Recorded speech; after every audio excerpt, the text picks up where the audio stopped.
Imagina que estás tendido, bajo mantas pesadas, mientras una leve brisa nocturna sopla a través de una ventana entreabierta. La habitación está en penumbra, el mundo ha comenzado a apagarse poco a poco, y tú también. Es hora de viajar, sin moverse, de dejar atrás las prisas, el ruido y los relojes digitales. Vamos a sumergirnos, muy despacio, en otra época, una donde los días no estaban marcados por pantallas, sino por campanas, donde el ritmo no lo dictaba la ansiedad, sino la fe y el cansancio. Hoy nos deslizaremos suavemente dentro de los muros de un monasterio benedictino medieval. No ese monasterio romántico que tal vez imaginas lleno de vitrales brillantes, cantos celestiales y sabiduría serena. No, este es más crudo, más sencillo, más silencioso y más humano. Verás la vida monástica desde dentro, sin adornos. El pan es rancio, los dedos están fríos, y el silencio es tan espeso como el humo de las velas. Pero hay algo profundamente rítmico, casi hipnótico, en su rutina. Algo que puede, poco a poco, acunar tu mente hasta que se funda con la sombra. Así que cierra los ojos o manténlos apenas abiertos. Respira profundo y acompáñame por una jornada larga, lenta y tranquila, en un lugar donde los días se parecen tanto entre sí que hasta el tiempo parece quedarse dormido. Comencemos con una mañana, o mejor dicho, con una noche, porque en el monasterio, el día empieza mucho antes del amanecer. La oscuridad aún envuelve la tierra cuando suena la campana de los maitines. Es un sonido hueco, de bronce frío, que rebota en las piedras y se arrastra por los pasillos como un murmullo cansado. No es un repique jubiloso, sino un llamado apagado, casi resignado. Los monjes se levantan en silencio. No hay que decir nada. Cada uno sabe qué hacer. La celda es austera, una tabla como cama, una manta basta, una túnica colgada de un gancho de hierro. Nada más. No hay espejo, ni colores, ni fuego. Solo piedra y sombra. Las sandalias de cuero golpean suavemente el suelo de piedra mientras se dirigen, encapuchados, hacia la iglesia del monasterio. Es una procesión lenta, de figuras grises que se deslizan entre arcos húmedos. No hablan, no ríen, no bostezan, aunque el sueño aún les pesa como una piedra sobre los hombros. En el templo, las lámparas de aceite apenas tiñen el aire con un resplandor ambarino. Los maitines comienzan con un canto monótono, como un rezo extendido que parece no querer terminar. Las voces no buscan belleza, buscan orden. La entonación es llana, repetitiva. Los salmos llenan el espacio como una niebla sonora. Palabras antiguas, en latín, se entrelazan con el frío que aún reina en el aire. Cuando termina el último versículo, nadie aplaude, nadie suspira. Vuelven a sus celdas por un momento breve, y luego, casi sin transición, comienza el día. La segunda oración del día, Laudes, llega con las primeras luces. Apenas un resplandor azulado filtra por los vitrales simples. No hay vidrieras de colores aquí. Solo cristales opacos, si los hay. Lo más frecuente es la piedra desnuda y alguna hendidura que deja pasar el frío. Después de laudes, los monjes se reparten las tareas. Cada día es parecido y eso les gusta. La rutina es la cuerda que ata su mente al presente. Nada cambia, nada debe cambiar. Algunos van a la huerta. Las manos se hunden en tierra húmeda, mientras el aliento forma pequeñas nubes en el aire. Si es invierno, los surcos están duros. Si es primavera, las plantas brotan apenas, tímidas, entre la escarcha. Los monjes no hablan, pero hay una especie de diálogo silencioso con la tierra, con los gusanos, con las piedras que hay que apartar una y otra vez. Todo es lento, todo es repetitivo. Otros entran al scriptorium, la sala donde copian manuscritos. Aquí no hay barro, pero el silencio es aún más denso. Sentados en bancos duros, bajo la luz temblorosa de una pequeña ventana, los monjes se enfrentan a su trabajo más delicado. Copiar letra por letra, palabra por palabra, sin errores, sin adornos innecesarios. El pergamino cruje bajo la pluma. La tinta es espesa, hecha de hollín y vino, a veces mezclada con vinagre. El olor es fuerte, pero uno se acostumbra. El calígrafo moja su pluma, traza una letra, vuelve a mojarla. Así, durante horas. Si se equivoca, no puede borrar. Debe comenzar de nuevo. El tiempo en el scriptorium no se mide con relojes, sino con la fatiga de la vista. Cuando los ojos ya no pueden distinguir la M de la N, es hora de detenerse. Pero eso no ocurre pronto. Mientras tanto, en la cocina del monasterio, otro grupo prepara el alimento del día. Pan negro, duro, hecho con harina tosca. Tal vez algo de queso, si lo permite el calendario litúrgico. Las restricciones son muchas. Carne, solo en ocasiones muy contadas. Y si hay vino, es aguado, más cercano al vinagre que a la celebración. El desayuno, o lo que se le parece, se toma en el refectorio, en absoluto silencio. Un monje designado lee pasajes de las Escrituras en voz alta. Su tono no cambia. Da igual si habla del Génesis o del Apocalipsis. La voz es un zumbido constante, como el del viento entre las tejas. Nadie responde. Nadie comenta. Solo mastican, con calma, pan rancio mojado en agua caliente. Después del alimento, hay una pausa para la oración del tercio, luego más trabajo. Siempre más trabajo. Los huertos, los establos, las cocinas, los talleres. Los monjes hacen vino, hacen velas, hacen zapatos. Hacen todo lo que hace falta. La autosuficiencia es regla. El monasterio es un mundo en sí mismo, cerrado como un libro encuadernado con cuero viejo. El almuerzo llega tras sexta, otra oración breve. El menú varía poco. Sopa de verduras, si hay suerte. Un trozo de pan. Más lectura. Más silencio. La tarde es larga. Muy larga. Y está llena de lo mismo. Trabajo, oración, estudio. La lectio divina, la lectura sagrada, es un ejercicio que requiere paciencia infinita. Leer no para aprender, sino para absorber. Para dejar que las palabras se filtren lentamente como agua en la tierra seca. Al caer la tarde, con el canto de nona, el trabajo cesa. Hay una última oportunidad para caminar, dentro del claustro, bajo las arcadas húmedas, junto al jardín central. Tal vez oyes una fuente goteando, o el leve crujir de las piedras bajo las sandalias. Es un momento de contemplación. Sin metas, sin conclusiones. Luego viene vísperas, la penúltima oración del día. Los monjes cantan otra vez, con voces planas, ya más roncas. La fatiga empieza a instalarse en el cuerpo como una bruma tibia. La última oración es completa, justo antes de dormir. La luz es tenue, las velas están casi consumidas. La capucha cubre el rostro. El cuerpo está quieto, pero la mente sigue aferrada a la rutina como un náufrago a su tabla. Termina el día, y todo se repite. Mañana será igual. Y eso está bien, porque en la vida monástica medieval, la repetición no es castigo. Es refugio. El mismo canto, la misma piedra, el mismo pan, se convierten en una manta de certeza en un mundo que siempre cambia. Dormirse aquí, entre estas piedras silenciosas, parece más fácil. Como si el peso de los siglos adormeciera también tus párpados. Y mientras los monjes se acuestan, sin más abrigo que una manta basta, tú también puedes cerrar los ojos. Porque en este monasterio no pasa nada. Y eso es, tal vez, lo mejor. Imagina un escritorio, de madera rugosa, con las esquinas desgastadas por décadas de uso. Sobre él, un pergamino extendido, unas piedras para sujetarlo, una pluma de ganso y un tintero de bronce oscuro. Una lámpara de aceite apenas logra mantener una llama temblorosa, y la luz que proyecta es más sombra que claridad. Junto a ese escritorio, día tras día, año tras año, se sienta un hombre silencioso, encorvado, de movimientos lentos y cuidadosos. Se llama Alcuino de Dort. En su tiempo, fue célebre. En el nuestro, apenas un nombre en libros polvorientos. Pero para nosotros, esta noche será una figura viva, aunque quieta, serena, casi estática, como si su vida se hubiera reducido a una serie de páginas copiadas, lentamente, letra por letra, hasta que sus ojos ya no pudieron verlas más. Alcuino nació hacia el año 735, en lo que hoy llamamos Inglaterra, en el reino de Northumbria. Pero su infancia no nos interesa tanto esta noche. Lo que queremos es entender cómo vivió, y cómo se fue apagando lentamente, sin prisa, como una vela consumida por la rutina. Estudió la escuela de la Catedral de York, y allí aprendió el arte del pensamiento, de la gramática, de la caligrafía. Pero más que eso, aprendió el valor de la constancia, del trabajo hecho con devoción y sin apuro. Sus días eran largos, repetitivos, llenos de páginas, tinta y silencio. Y Alcuino nunca se quejó de eso. Era lo que conocía. Era, en cierto modo, lo que amaba. Con el tiempo, fue invitado a la corte de Carlomagno. Sí, ese Carlomagno, el emperador.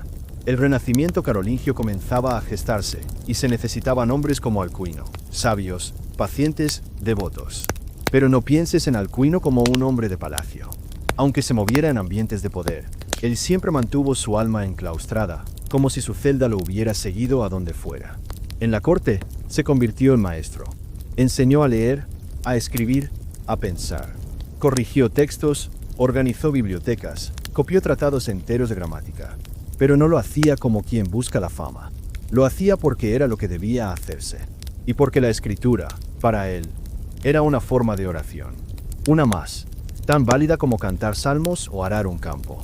Pasaban los días, uno tras otro, siempre parecidos, la misma rutina, el mismo sonido del pergamino, la misma fatiga al final de cada jornada. Poco a poco, sus manos se volvieron más torpes. Sus dedos temblaban un poco más, pero él seguía escribiendo. Tradujo himnos, revisó códices antiguos, redactó cartas. Cientos de cartas, todas con una caligrafía pausada, limpia, sin adornos, como si sus palabras no quisieran llamar la atención. Fue en esta etapa que comenzó a fallarle la vista. No fue de repente, no hubo un día en que todo se oscureciera. Fue más bien como un atardecer largo y suave. Las letras se volvieron borrosas. El contraste entre tinta y pergamino, menos claro. Necesitaba más luz. Luego, necesitaba aún más.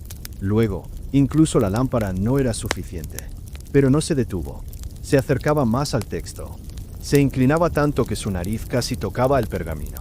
Algunos decían que hablaba en voz baja mientras copiaba, como si quisiera oír las letras cuando ya no podía verlas. No por dramatismo, sino por costumbre, por hábito. En sus cartas más tardías se notan errores, letras intercambiadas, palabras omitidas. Y aún así, continuaba. Nunca pidió que lo relevaran. Nunca pidió que lo dejaran descansar. Decía que había demasiado por hacer. Demasiados libros por revisar. Demasiados textos por rescatar del olvido. Alcuino sabía que su vista se iba. Lo aceptaba, con la misma resignación con la que aceptaba el sabor del pan duro o el frío de la piedra al amanecer. Era parte del camino, de su camino. Finalmente, pidió ser enviado a un monasterio más tranquilo. Le dieron la abadía de San Martín de Tours. Allí, lejos de la corte, entre muros gruesos y pasillos sombríos, siguió trabajando. Organizó una biblioteca. Fundó una escuela monástica. Enseñó a los novicios no con discursos, sino con el ejemplo. Les mostraba cómo sostener la pluma, cómo preparar la tinta, cómo alinear las letras. Y también, cómo soportar el dolor de espalda, la fatiga, la frustración, con paciencia. Se dice que en sus últimos años ya no podía ver, o que veía apenas formas vagas, manchas de luz. Pero aún así, dictaba. Leía de memoria. Recordaba pasajes enteros de la Biblia, de los padres de la Iglesia, de poetas latinos. Sus discípulos escribían por él, mientras él murmuraba las palabras con una voz lenta, pausada, como si cada sílaba tuviera el peso de una piedra pulida por el tiempo. Murió en el año 804. Tenía unos 70 años, una edad avanzada para su época, pero no murió con alardes. Murió como vivió, en silencio, entre libros, entre sombras, con las manos descansando sobre un escritorio de madera gastada. Y así termina su historia, sin dramatismo, sin milagros, solo una vida monótona, fatigosa, devota y extrañamente hermosa en su repetición. Porque en un mundo donde todo cambia rápido, hay algo profundamente reparador en imaginar a un hombre que hizo lo mismo, cada día, durante décadas, sin esperar nada a cambio. Quizá, si cierras los ojos ahora, puedas oír el suave rasgueo de su pluma, o el murmullo de su voz cansada, dictando una frase más, solo una más, y luego otra, y otra, hasta que todo, poco a poco, se vuelva oscuridad. No una oscuridad temida, sino una oscuridad tranquila, como la que Alcuino conoció al final, como la que llega, suave, cuando te estás quedando dormido. Imagina que estás bajando escaleras de piedra. Son estrechas, húmedas, irregulares. Tus pies, calzados con sandalias gastadas, rozan los bordes mohosos de cada peldaño. No llevas prisa, no hay luz natural, solo una vela, o quizá una lámpara de aceite. El aire es fresco, cargado del aroma terroso que deja el tiempo acumulado. Y tú sigues descendiendo, paso a paso, hacia las profundidades de un monasterio que ha dormido durante siglos. Así comenzamos este tramo de nuestro viaje, en las criptas, en los subterráneos, en lo que yace bajo el silencio. Allí donde los días no existen y donde cada piedra parece guardar un secreto. Donde las paredes no cuentan historias con palabras, sino con la humedad, las manchas, las marcas apenas perceptibles de lo que fue. Los monasterios medievales no eran solo lugares de oración y trabajo. También eran depósitos, no solo de saber, sino de restos, de huesos, de memorias que no tenían nombre. Y en sus entrañas, lejos de la luz, el tiempo se guardaba como se guarda el pan seco, envuelto en paños viejos, olvidado, pero nunca del todo. Estas criptas, a veces apenas un pasillo bajo el altar mayor, otras veces complejas redes de cámaras, eran usadas para múltiples fines. Allí se enterraba a los abades, a los benefactores, a los santos locales, a los desconocidos, y también se guardaban cosas que no debían ser vistas a la luz del día. Pero no pienses en ello como algo siniestro. No estamos en un cuento de miedo. No hay sustos aquí. Solo polvo, piedra y el paso lento de los siglos. Entre los siglos IX y XII, era habitual que las criptas se convirtieran en santuarios. Reliquias de santos eran enterradas allí. Pequeños cofres de madera o de marfil, envueltos en telas bordadas. En su interior, a veces un diente, a veces una costilla, o una gota de sangre seca en un lino amarillento. Se decía que esas reliquias protegían al monasterio, y en torno a ellas se construían altares. Pequeños oratorios, apenas iluminados, donde los monjes podían orar, solos, a la sombra de la muerte. Pero también, y esto se sabe menos, las criptas guardaban libros. No en estanterías, claro, sino escondidos, en nichos, en huecos de muros sellados con calorías, en cofres. Eran libros que no debían perderse y que por alguna razón no podían estar a la vista. Algunos eran heréticos, otros demasiado valiosos, algunos simplemente antiguos. En tiempos de guerra o de saqueo, cuando los monasterios eran atacados por normandos o cuando ejércitos cruzaban los campos como tormentas de acero, los monjes corrían. No huían del todo, pero sí escondían. Enrollaban pergaminos, cerraban códices en piel y los bajaban a las criptas, a ese mundo sin tiempo. No era raro que un manuscrito permaneciera allí siglos enteros, sellado en una caja, olvidado, y cuando se redescubría, años o generaciones después, su contenido parecía hablar desde otro mundo, desde un mundo sin ventanas. La humedad, por supuesto, era enemiga de estos secretos. También los ratones, también los hongos, pero la piedra protegía, el frío ayudaba, el silencio más aún. Hay relatos, dispersos en crónicas monásticas, que hablan de redescubrimientos, de manuscritos que se creían perdidos y aparecían detrás de un muro derrumbado, de cofres encontrados por accidente durante una reparación. Uno de esos relatos, encontrado en un códice del siglo XIII en Francia, dice: en la restauración del ábside hallamos un hueco en la piedra. Dentro, un cofre con un libro de hojas gruesas, escritas en latín antiguo. Nadie recordaba su existencia. El prior lloró al verlo. No hay nombre, no hay fecha precisa, pero basta con eso, con imaginar la escena. El polvo, la luz filtrándose desde una grieta. El prior, quizá ya anciano, abriendo un cofre de madera con herrajes oxidados y descubriendo palabras escritas por manos que ya nadie podía recordar. Pero las criptas no eran solo para reliquias o libros. También albergaban cosas más humildes. Zapatos de cuero viejo, cuerdas de cáñamo, fragmentos de cera, vasijas de cerámica con ungüentos secos. Cosas que, por alguna razón, alguien guardó, o escondió, o simplemente olvidó.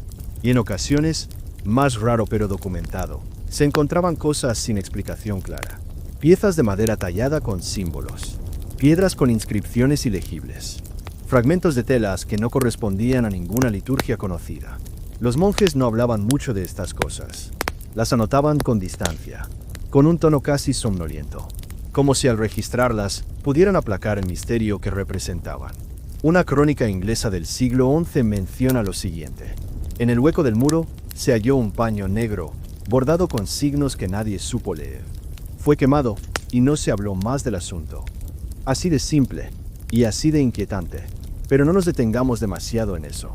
El misterio aquí no es para asombrarse, es para dejar que se diluya como el humo de un incensario en una cripta fría. Se va, se mezcla con la humedad y desaparece. En otras ocasiones, lo hallado eran cuerpos, no tumbas, no sepulturas con lápidas y nombres. Cuerpos entre muros, sentados, de lado, encogidos, como si alguien, en un momento de prisa o necesidad, hubiera escondido a un difunto con cuidado, pero sin ceremonia. Algunos creen que eran monjes castigados. Otros, benefactores olvidados. Otros, víctimas de alguna peste que obligó a enterrarlos rápido. La verdad, probablemente, nunca la sabremos. Y no importa tanto. Lo que importa es la sensación de que bajo cada piedra hay otra historia. De que por cada oración murmurada en el coro hay un secreto no dicho más abajo. Las criptas, en ese sentido, son como la memoria. Ocultan más de lo que muestran. Conservan, pero no explican. Están ahí, esperando, sin prisa.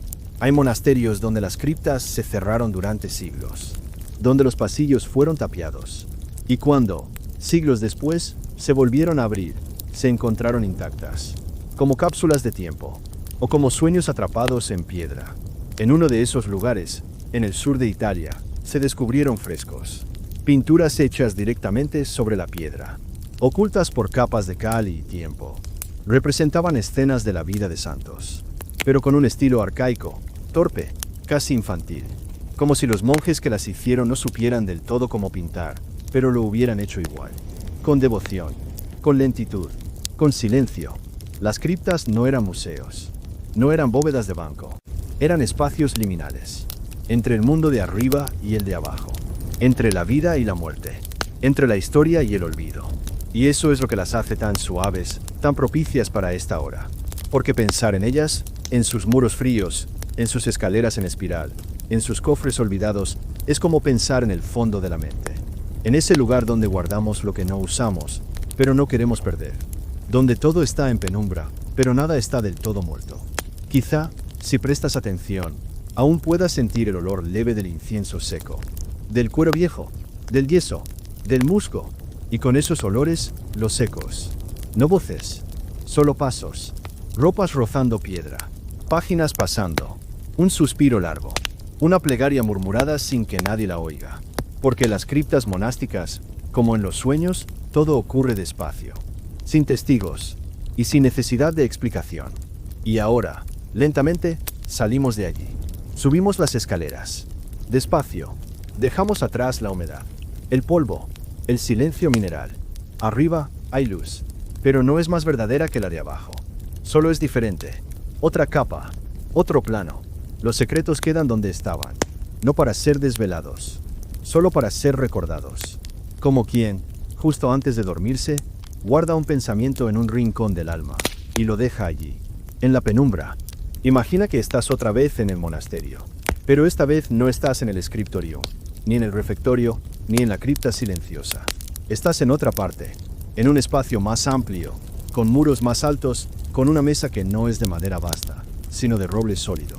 Las ventanas tienen vidrio, la silla, respaldo. El pan sobre la mesa está más blanco, y el vino es vino. Estás en la celda del abad.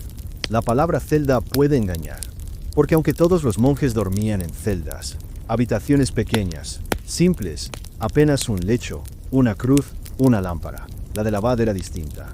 No necesariamente lujosa, no siempre grande, pero sí diferente, como si el aire dentro de ella pesara menos.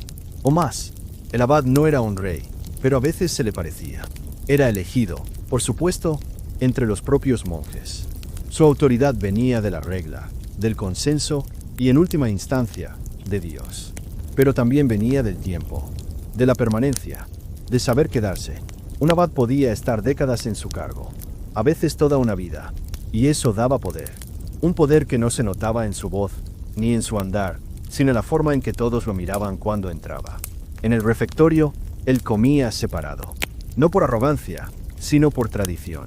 Su mesa, elevada apenas unos centímetros, estaba junto a un muro lateral, como un pequeño altar. El resto de los monjes comía en bancos largos. Él, en una silla.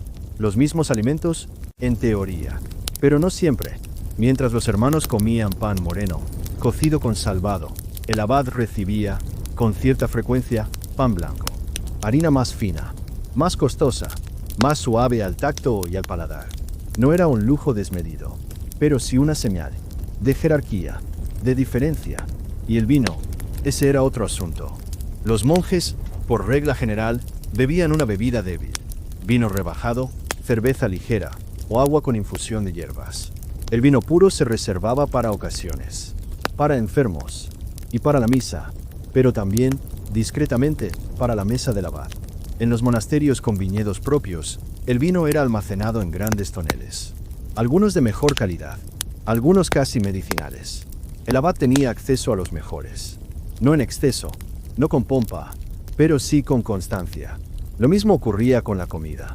Mientras los monjes recibían una ración estricta, muchas veces idéntica día tras día, pan, legumbres, un poco de queso, a veces pescado, el abad podía disfrutar de ciertas variaciones. Platos preparados con más esmero, con hierbas, con huevos, con aceite de oliva en los días festivos. Y sin embargo, su vida no era fácil.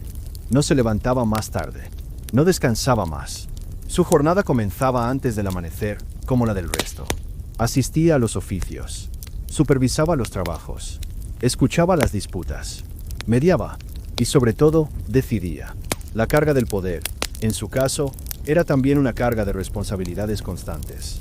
En muchos monasterios, el abad debía ocuparse también de las relaciones externas, con obispos, con nobles, con terratenientes, con campesinos arrendados. Firmaba documentos, sellaba acuerdos, a veces escribía cartas diplomáticas o recibía enviados reales. Todo esto desde el monasterio, sin abandonar su hábito negro, sin olvidar la regla, pero no sin tensión. En su escritorio, porque tenía uno, podía haber pergaminos abiertos, cuentas, inventarios, donaciones, peticiones, testamentos. Era el custodio no solo del alma colectiva del monasterio, sino también de su patrimonio.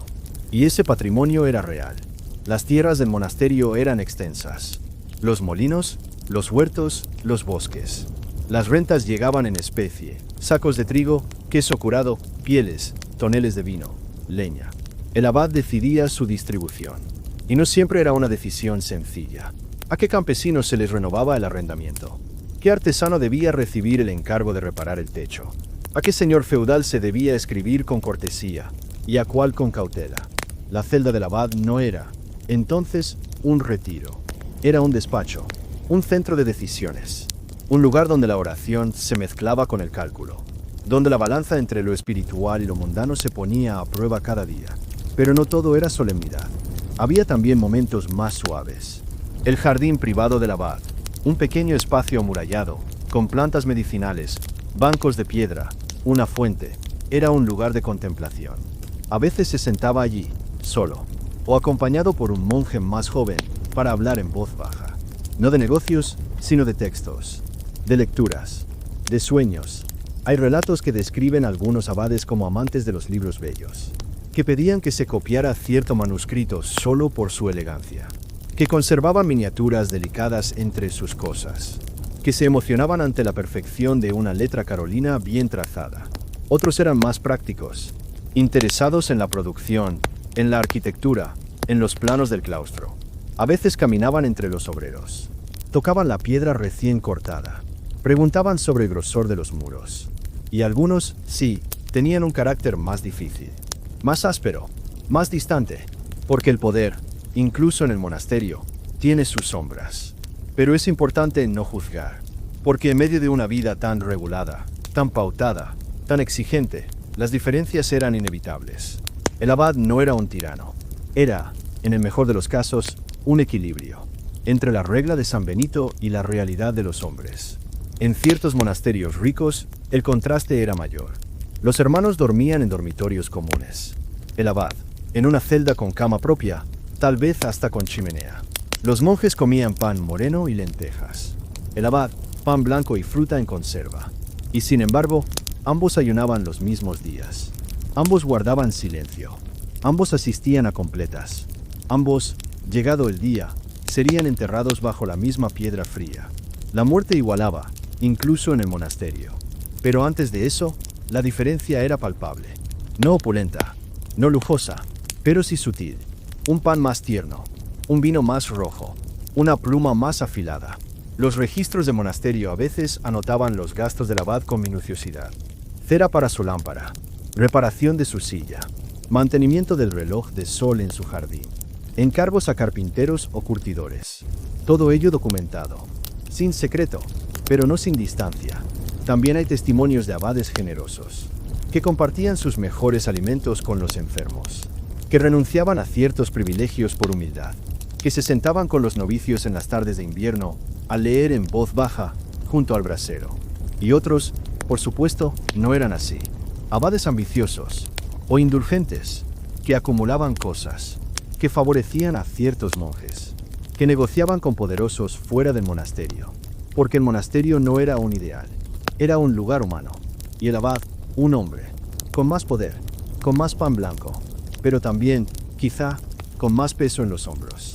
Lo interesante es cómo se sostenía ese equilibrio, cómo una comunidad podía convivir con esas diferencias sin quebrarse, quizá por la rutina, quizá por la fe, quizá por el tiempo, porque al final del día, cuando sonaban las campanas de completas, el abad caminaba por los mismos corredores que los demás, en silencio, con el mismo hábito, con los mismos pasos, y en la oscuridad del oratorio, todos eran iguales. Una fila de sombras arrodilladas, murmurando salmos, esperando la noche. Y entonces, sí, el pan blanco, el vino tinto, la silla con respaldo, todo eso perdía fuerza. Porque el canto era el mismo, porque la noche envolvía por igual, y porque el sueño, cuando llegaba, no distinguía jerarquías. Y así terminamos este segmento, con el eco de esa última campana, con el crujido leve de la silla del abad al levantarse, con el roce de su hábito al cruzar el claustro. Solo, bajo las estrellas, igual que los demás, solo un poco más lento, solo un poco más callado. Imagina que la noche ha caído por completo. Ya no quedan salmos, ni manuscritos abiertos, ni cucharas raspando el fondo de cuencos de barro. El monasterio duerme, y tú con él. Las piedras que has recorrido con la mente siguen ahí, inmóviles, frías, quizás, pero no muertas, porque las paredes, cuando han escuchado siglos de oración, no olvidan tan fácilmente. Piensa en todo lo que viste o soñaste, en los pasos de los monjes por los pasillos húmedos, en las luces de las velas titilando entre columnas, en el sonido seco del pan al romperse, en las palabras latinas murmuradas sin apuro. Has caminado por el monasterio desde adentro. Has sentido el peso de su ritmo como un latido lento, como una respiración prolongada que no se interrumpe ni se acelera. Y ese ritmo, ahora, puede ser también el tuyo. En el primer segmento, recorrimos juntos las horas silenciosas de un día cualquiera, sin sobresaltos, solo rutina, solo constancia, la vida cotidiana de quienes creían que repetir era rezar, que copiar era rezar, que callar era también rezar. Después conociste a un hombre, Alcuino, y su devoción ciega, casi literalmente, a las palabras. Sus ojos, consumidos por la tinta. Su voluntad, intacta. Una vida entregada a las letras, a los libros, a algo que nadie vería, quizás por siglos, pero que él consideraba eterno. Luego bajamos juntos a las criptas, a ese mundo de polvo, de piedra y de cosas que no se cuentan con voz alta. Reliquias escondidas, manuscritos perdidos, secretos sellados con cera o silencio. Y aprendimos que lo enterrado a veces guarda más que los altares. Y finalmente, caminamos junto al abad.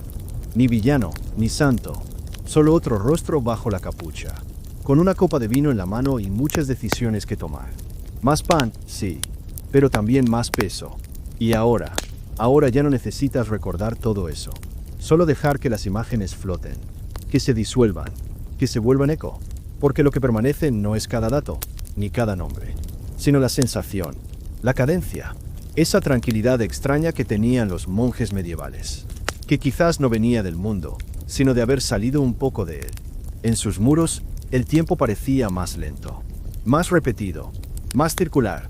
No había urgencia, ni notificaciones, ni espejos constantes. Solo campanas, solo estaciones, solo letras sobre pergamino. Y quizás, si cierras los ojos ahora, puedes sentir un poco de eso. Un mundo sin sobresaltos, donde cada día era igual y por eso distinto. Donde el sentido no venía de buscar, sino de permanecer. Puedes imaginarte allí si quieres, no como un monje, solo como una sombra, una silueta que camina descalza por los claustros al anochecer. El aire huele a cera derretida, a piedra húmeda, a lino limpio, a pan recién partido. La fuente del patio aún gotea. Los gatos del monasterio han encontrado rincones tibios. Las velas se apagan, una por una, y tú solo respiras, como si el monasterio estuviera dentro de ti ahora, con sus muros, sus silencios, sus rituales, con sus secretos, con su paz. Y esa paz, tan antigua, tan humilde, tan callada, puede quedarse contigo un rato más. Aunque ya no escuches campanas, aunque ya no haya maitines, aunque ya no copies letras a la luz de una lámpara, el ritmo sigue ahí, como el ritmo de tu respiración, como un rezo sin palabras. Buenas noches.